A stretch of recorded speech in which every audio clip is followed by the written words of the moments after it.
अशी एनर्जी माझ्याकडे जी तुझ्याकडे आहे ती मला ट्रान्सफर कर, की ज्याच्यामुळे मी अनेक 10 मार्ग माझ्यासाठी ओपन होतील.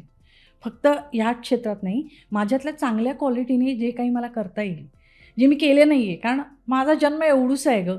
एक 15-20 वर्ष मला माहीत नाही मी किती जगणार आहे.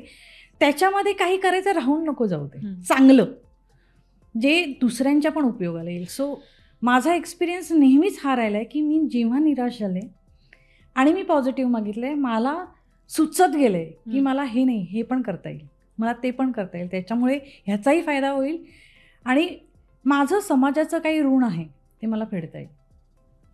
सो देव आणि श्रद्धा दोन्ही आहे, म्हणजे मी मानते. पण आताच तुम्ही म्हणालात की मी एका देवाला मानत नाही. करेक्ट. पण मग असा कोणत्या देवाचा अनुभव आलाय का किंवा एखादी प्रचिती सांगाल का? मी गेल्या वर्षीचा ताजा अनुभव सांगते. कासार देवी नावाचं एक उत्तराखंडमध्ये एक देवीचं देऊळ आहे.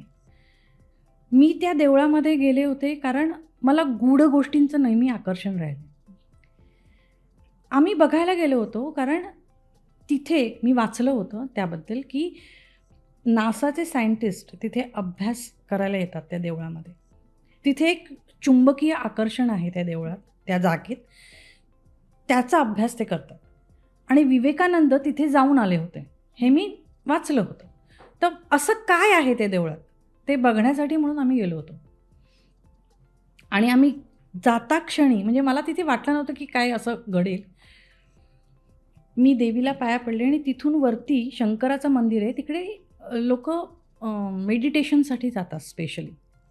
मी गेले. तर मेडिटेशन म्हटलं तरी मेडिटेट करताना तुम्हाला 100 विचार येतातच मनात. कोणी किती म्हणू दे की मी शून्य विचार माझ्या मनात येतात, हे खोटं आहे. येतात विचार. पण तिथे गेल्यानंतर मी ॲक्च्युली शून्यात गेले होते. माझे विचारच स्तब्ध झाले तिथे आणि माझ्या डोळ्यातनं पाणी व्हायला लागलं. म्हणजे दुःखाने नाही, माझ्या आत्म्याला त्यावेळेला असं वाटलं की हा एक्सपिरियन्स, हा आनंद, हा परमकोटीचा आनंद आहे. आणि त्याआधी मी शंकराची भक्त होते का? तर नाही, असं काही नाही. पण त्यावेळेला मला त्या क्षणी महादेवाचं एक वेगळं माझ्या डोक्यात चित्र निर्माण झालं आणि तो तिथे आहे, त्याचा वास आहे असं मला वाटलं.